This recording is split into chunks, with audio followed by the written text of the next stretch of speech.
Assalamualaikum warahmatullahi wabarakatuh. Perkenalkan, nama saya Cynthia Marta. Saya dari Prodi S1 Kebidanan dengan NIM 123002135 semester 2. Di sini saya akan menjelaskan tentang biolistrik. Apa itu biolistrik? Biolistrik adalah daya listrik hidup yang terdiri dari pencairan elektron yang keluar dari setiap titik tubuh atau titik energi dan muncul akibat adanya rangsangan pengidron yang berpikiran tentang kita terdiri dari daya listrik hidup. Semua daya ini berkompeten di dalam pusat akal, di dalam otak, dalam bentuk potensi daya listrik. Dari pusat akal, daya ini kemudian diarahkan ke seluruh anggota tubuh kita, yang kemudian akan bergerak oleh berangsangnya potensi daya listrik hidup ini. Yang tertimbun di dalam pusat akal harus dituntut oleh sesuatu supaya akan mengalir untuk mengadakan gerakan tubuh kita ke bagian-bagian. Selanjutnya, biolistrik juga merupakan energi yang memiliki bersumber dari ATP atau adenosine triphosphate, yang dimana ATP ini dihasilkan oleh salah satu energi yang bernama mitokondria yang melalui proses respirasi sel biolistrik juga yang merupakan fenomena dari sel-sel mampu yang akan menghasilkan potensial listrik yang merupakan lapisan tipis muatan positif dalam permukaan luar dan lapisan tipis muatan negatif dari permukaan dalam yang membataskan atau memembrankan kemampuan sel syaraf atau neurons yang menghantarkan isyarat listrik sangat penting.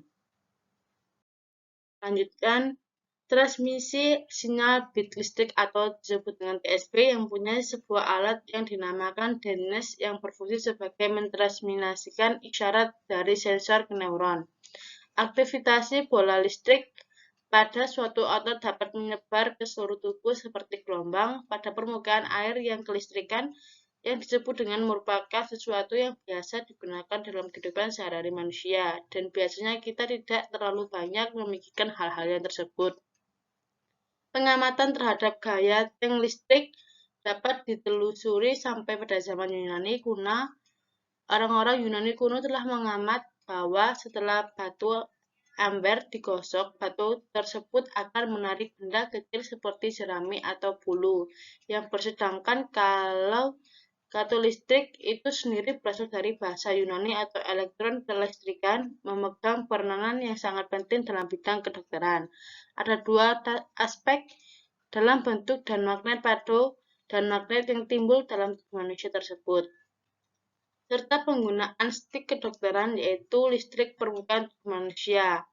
Dan listrik yang dapat ada tubuh kita disebut dengan bib listrik atau sering yang diartikan sebagai listrik yang terdapat pada makhluk hidup yang mana berasal dari kata dio yang berarti makhluk hidup dan kata listrik.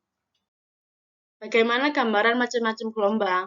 Yang pertama, gelombang arus listrik berkaitan erat dengan penggunaan arus listrik yang merangsang saraf motoris atau saraf sensoris. Gelombang yang dimaksud antaranya yaitu yang pertama ada arus bolak-balik atau yang disebut dengan sinusoidal, yang kedua arus setengah gelombang, yang ketiga arus setengah penuh, yang keempat arus searah murni, yang kelima faradik, yang keenam sentakan faradik, yang ketujuh sentakan sinusoidal, yang kedelapan galvanik, yang kesembilan arus gigi bergergaji. Beberapa alat untuk mengukur kelistrikan. Yang pertama ada elektromiogram atau disebut dengan EMG. Elektromiogram atau EMG adalah sebuah tes yang mengukur aktivitas listrik dori atau sekelompok otot. Sebuah EMG yang dapat mendeteksi aktivitas otot abnormal listrik karena penyakit dan kondisi neuron muskuler, atau elektromiogram yang berfungsi sebagai pencatat potensial otot biolistrik. Fungsinya yaitu pergerakan otot dan berfungsi sebagai untuk memperoleh informasi tentang kelistrikan otot. Cara kerja dari elektromiogram yaitu otot diladeni banyak unit motor. Suatu unit motor yang terdiri dari cabang tunggal, neutron atau syaraf dari otak atau medula spinalis atau 25-2000 serat otot atau disebut del yang dihubungkan sebagai dengan syaraf vasomotor end plate dan yang sehingga potensial istirahat yang melewati serat otot serupa dengan potensial istirahat yang melewati syaraf sel. Oleh sebab itu gerakan otot berkaitan dengan suatu potensial aksi yang berlambatkan sepanjang akson yang diteruskan ke saraf otot yang melalui motor enabler. Sistem pada otot yaitu elektroda permukaan yang diletakkan pada permukaan kulit dengan tujuan mengukur isyarat listrik dan sejumlah motoris. Yang sebuah elektroda jarum konsentris dimasukkan ke dalam kulit untuk mengukur aktivitas unit motoris tunggal.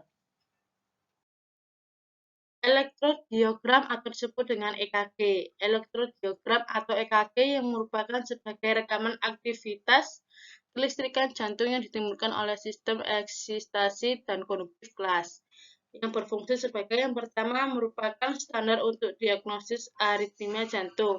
Yang kedua, memandang tingkatan tempi dan resiko pada pasien yang dicurigai untuk infarkt dan jantung akut. Yang ketiga, digunakan sebagai alat tapis yang penyakit jantung yang disebut iskemik selama uji stres jantung.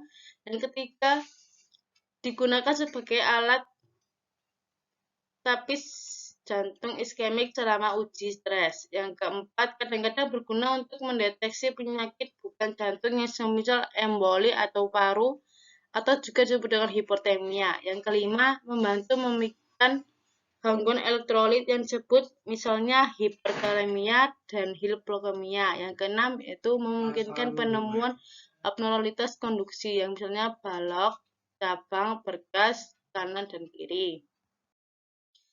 Cara kerja mekanisme elektrodiogram EKG ini ditentukan hasil catatan aktivitas elektrolit sel otot jantung pada sel otot jantung. Ada darah penyebaran impuls atau vektor saat jantung berkontraksi yaitu depolari dan repolasi yang ditandai alanya deplesi pada elektrogram atau EKG. Selanjutnya ada elektrogastogram atau EGG. Elektrogastogram atau EGG adalah suatu gerakan yang terjadi pada otot pada saluran pencernaan yang menimbulkan gerakan semacam gelombang, sehingga akan menimbulkan efek menyedot atau menelan makanan yang ke dalam saluran pencernaan. Fungsinya yaitu yang pertama ada elektrogram yang berfungsi sebagai untuk membantu penyembuhan dispepsia atau MA.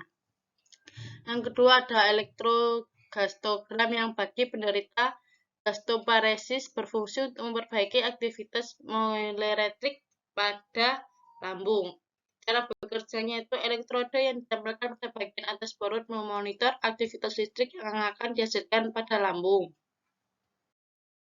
Yang selanjutnya ada elektroneogram atau ENG. Elektroneogram atau ENG adalah sebuah alat untuk mengukur kelistrikan saraf yang menghasilkan data kelistrikan. Yang berfungsi sebagai elektroneogram atau ENG berfungsi untuk mengetahui keadaan lengkungan refleks atau mengetahui kecepatan konduksi saraf motoris dan semoris serta untuk menentukan penderita myasthenia gravis. Cara kerjanya tersebut yaitu sebuah elektroneogram yang biasanya dapat diperoleh dengan menempatkan elektroda di jaringan saraf. Aktivitas listrik yang dihasilkan oleh neuron yang dicatat oleh elektroda yang dikirim ke sistem aktuasi yang biasanya disebut dengan memungkinkan untuk memvisualisasikan aktivitas neuron. Setiap garisi vertikal di elektroneogram merupakan salah satu potensial aksi saraf yang tergantung pada presisi dari elektrod yang digunakan untuk merekam aktivitas saraf. Sebuah elektroneogram dapat berisi tentang aktivitas neuro tunggal untuk ribuan neuron. Para peneliti menyesuaikan presisi elektroda yang mereka untuk baik fokus pada aktivitas neuron tunggal atau aktivitas umum sekelompok neuron yang strategi memiliki keuntungan. Selanjutnya ada elektroneogram atau disebut dengan ERG. Elektroneogram atau ERG adalah tes mata yang mengevaluasi fungsi retina, film yang melapisi bagian dalam mata. Uji ERG membantu mendiagnosa penyakit pada retina yang berfungsi sebagai elektroneogram atau ERG berfungsi untuk mencatat bentuk kompleks potensial biolistrik yang terdapat pada retina mata yang dikerjakan melalui rangsangan cahaya pada retina. Cara kerjanya yaitu pada uji ERG, pasien akan memakai tambalan mata dan duduk dalam ruangan gelap selama 30 menit. Dan kemudian peneliti akan menempelkan elektroda ke dahi pasien dan tidak menimbulkan rasa sakit. Begitu juga semua pengguna elektroda dalam tes ini. Setelah itu, tambahan pada mata dilepaskan permukaan mata, pasien kan mati rasa dengan tetes mata. Dan lensa kontak yang akan ditempatkan pada mata pasien tidak dapat melihat, kemudian diskronkan cahaya, dan mata akan berkedip. Yang berkedip adalah lensa kontak pada mata yang akan disorotkan cahaya. Ada elektrokulogram atau EOG. Elektrokulogram atau EOG adalah suatu pengukuran atau pencatatan berbagai potensial pada kornea, retina, yang bersebagai akibat perubahan posisi dengan gerakan mata. Yang fungsinya elektrokulogram atau EOG yang berfungsi untuk mencatat atau mengukur berbagai potensial pada kornea sampai retina yang sebagai akibat perubahan posisi dan gerakan mata. Cara kerja.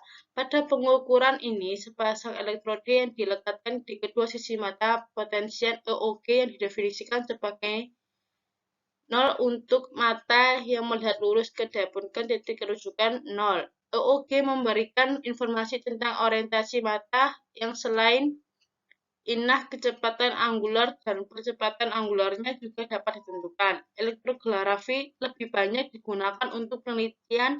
Telah dilakukan banyak studi EOG untuk menentukan efek obat pada gerakan mata. Gerakan mata sewaktu tidur, sewaktu untuk mencari sesuatu dengan mata. Salah satu penerapan klinisnya adalah memeriksa gerakan mata sewaktu nistagmus, suatu kondisi yang berkaitan dengan gerakan-gerakan mata. Sinyal EOG bergantung pada otot mata dan sistem vestibul atau keseimbangan. Selanjutnya ada elektrosefalogram atau EEG. Elektrosefalogram atau EEG adalah rekaman aktivitas otak yang digunakan untuk mendiagnosis kondisi neurologis seperti gangguan kejang atau epilepsi, yang fungsinya untuk mendiagnosa dan menafikasikan epilepsi. Yang kedua, mendiagnosa dan lokalisasi tumor otak atau infeksi otak, pendarahan otak, dan fraksion. Yang ketiga, mendiagnosa lesi desak ruang lian. Yang keempat adalah mendiagnosa cedera kepala. Yang kelima, periode keadaan pingsan atau dementia atau narkolepsi. Yang keenam, memonitor aktivitas otak saat seseorang sedang menerima anestesia, umalisena, dan perawatan. Cara kerjanya elektrofeselogram atau EEG dapat diukur cara menempatkan elektroda kulit, kepala, tengkorak yang tidak dibuka dengan elektroda yang diletakkan di atas atau di dalam melalui otak saat kita menjalankan fungsi-fungsi khusus tubuh. Banyak sinyal listrik yang dihasilkan. Sinyal-sinyal ini dihasilkan dari proses elektrokimiawi sel-sel tertentu. Dengan mengukur sinyal yang sesuai secara selektif, kita dapat memperoleh informasi klinis yang bermanfaat mengenal fungsi tubuh tertentu. Di bab ini kita membahas sebagai dari sinyal-sinyal listrik tersebut. Sinyal listrik yang direkam dari jantung atau elektrokardiogram atau EKG dari otak, elektroselogram atau EEG, dan dari otot elektromiogram atau EMG yang merupakan dari sinyal yang paling banyak dapat diketahui.